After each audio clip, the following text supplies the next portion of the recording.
Shalom Israel. Guys, for Karma Kaposh from GMS London. Guys, want to start by saying all praise Yahweh Bashem Yahweh Shai and double honours unto the elders of GMS and honours out there to the brothers on the highways and byways seeking the truth and sincerity, man. Okay? I'm just going to go into just a few articles today, surrounding this this war, man. I mean, you got this type here, does World War III start on September 11, 2012? Well, for those of you who don't know, World War III already started, okay? But it's not yet escalated into that mass conflict that, everyone's expecting to see. But, covertly, this had already started, man. These people are already fighting each other, okay? These nations, Russia, Syria, Iran, Israel, US, America, they're already fighting each other, okay? On many fronts. Okay, so this has already started. Okay, but the full scale escalation of war hasn't happened yet. So technically, we're already in that World War III. Okay, but we haven't, we ain't come to the climax yet, so to speak. Okay, but yeah. So yeah, it's got this page here from johngolfler.com. Okay. Basically, this article goes into, this person's theory on, whether or not, the full-scale war will start on the 11th of September. Okay, because those of you man, that date's a high satanic day, man. Okay, a lot of the elite do things on specific dates, okay, so this is one of them, okay, September 11th, right? Okay, so we're just gonna read, core bits and pieces out here. He's discussing why he believes that, it could happen on September 11th, okay, which I'm not saying, that's what I'm it's not saying that's what I'm saying, I'm just bringing it out, okay? Because it could happen at any time. Doesn't necessarily have to happen on any particular day. But the elites they do things, at specific times, and under the vibrations of certain dates, man, and then and whatever, man, they're witchcraft and shit. Okay, so yeah, we're just gonna bring out some of this article here. Okay. It says, one week from today, this was taken September 3rd, by the way. Okay. It says, 1 week from today, the discussion of the average American citizen and businessman could switch from the results of the Democratic National Convention and first weekend of the National Football League results to a horrific realization that the world has once again stepped beyond the precipice and into a new era of complete and total suicidal conflict. Okay. It says, even almost exactly 11 years after the attacks on the World Trade Center on September 11, 2001, there are some prophecy experts, web readers, and other commentators offering up similar predictions based on their theories. I've been discussing this possibility on the Voice of Gold radio program for several weeks now, and with one week to go, I thought it would be wise to summarize in detail the practical and political concerns which has led me to speculate as to why this is a potential date for a jumping off point of an attack on Iran by Israel and the ultimate beginning of what will become World War III. Okay. Alright. It says here, historical precedent. On June 5th, 1967, rumours of war which had been building for months became reality when Israeli military attacked all their enemies in a brilliant preemptive strike before Egypt, Syria, Jordan, and yes, Iraq were ready to launch an all-out final assault to eradicate the tiny nation. The Six-Day War would have forever altered the balance of power in the region and forced the Arabs to confront a true regional superpower for decades to come. This war and the revolution in Iran almost 1 decade later would set the table for Islamists to engage in the development of WMDs, including nuclear weapons, to provide an offensive of retaliatory capacity against Israel. This last fact has not escaped the attention of the government in Jerusalem regardless of any empty promises of the United Nations and various US administrations. June 7th, 1981 became a true day of historical significance, and presidents in the tiny nation of Israeli fighter bombers successfully destroyed the Ozark nuclear reactor inside of Saddam Hussein's Iraq, eliminating the threat of a nuclear attack from the evil dictator who fielded one of the largest military forces in the world at that time. The model for future attacks was set with this daring raid to prevent the manufacture of weapon-grade plutonium by a sworn enemy of Israel. Okay, so there's history here, and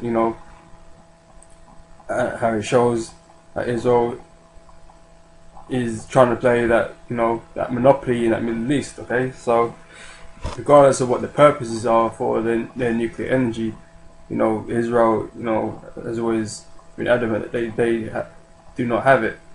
Okay, so that's been the talk with Iran also. Okay.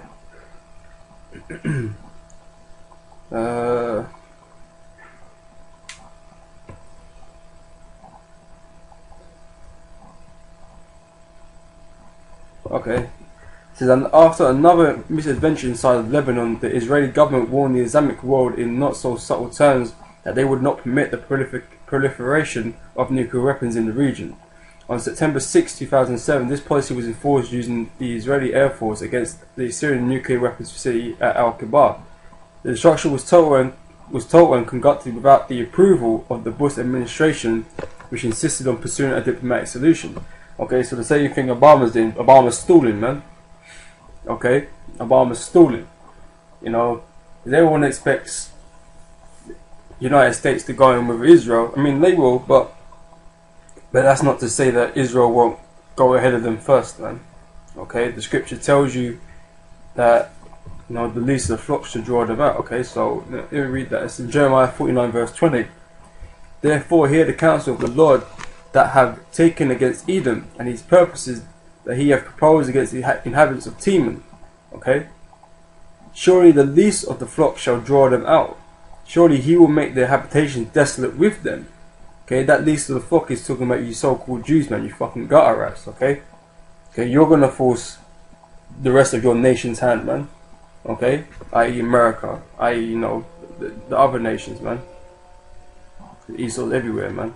Okay, so whoever you got fighting on your side, man, you're gonna draw them out. You're gonna cause them to go into this war, man. Okay, because them so-called Jews, man, are nothing but Khazarians. Okay, they're the tribe of Amalek. Okay, from the nation of Edom. Okay, that head tribe. So they're gonna draw them out. Okay.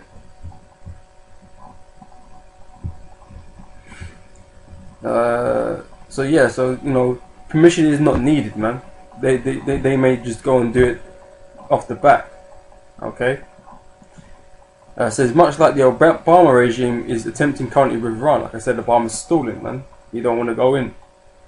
What made this attack significant was the overwhelming force used to destroy the site, and the fact that it did not occur during a new moon, a tactic the United States military favors. Okay, so they watched the lunar calendar, man. They watched the moon, man. Though it may be for wickedness, okay, but obviously they seem to like to do things in the beginning of the month. Okay, that's why you see September 6th. I mean, not going by this because these months that we have here, they're off track, but they like to do things at the beginning of the month. So it just all works out. It's near the beginning of each month, roughly, anyway. Okay, so you got June 7th, June 5th. What else you got up here? Okay, well, next, September 11th, whatever. So yeah, so they circled, September 11th here. It doesn't occur on the new moon, so, but read into what you want, man. That doesn't really matter. Because like I say, it did not occur this time when they attacked that nuclear facility, man. It didn't occur on a new moon. Okay, so really, like I said, it can happen at any time. Whatever the Most High forced them to do. Alright?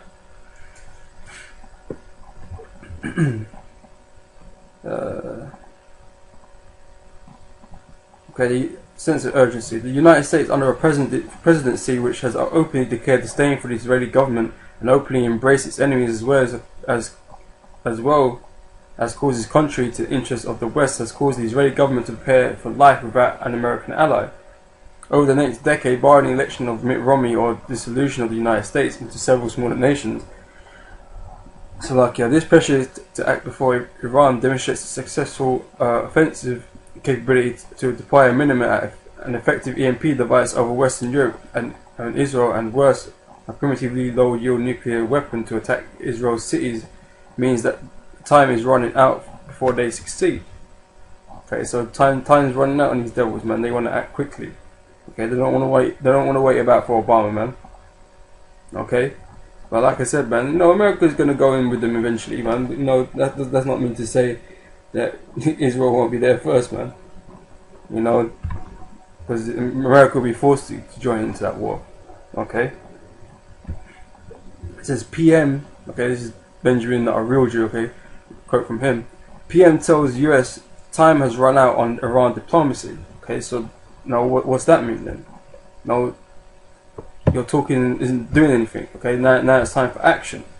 Okay, you know, basically. Okay, it says the story can be summed up in the very first sentence. Prime Minister Benjamin, not a real Jew, got into a diplomatic shouting match with the US Ambassador Dan Shapiro of United States President Barack Obama's handling of Iran's nuclear program, saying time has run out for diplomacy. Yediot Ahronot cited a source as saying on Friday. Okay, so the ties are being strained between the two. Okay, so this is the clearest signal that the Israeli government is prepared to end the obfuscation, and that unless the United States or West decides to engage Iran decisively. In the next few weeks, there appears to be an acceleration within Israel of distribution of gas masks and other WMD gear, according to some blog reports. While the official media denies these stories, the apparent sense of urgency first noted within the Israeli media as stories of IDF facilities being hardened and redundancy programs being implemented nationwide months ago. Okay, so the nation, okay, the land of Israel is preparing for that retaliation attack. Okay, that's why they're giving their citizens gas masks and other shit. Okay, so they're preparing. They're ready to go into this, man.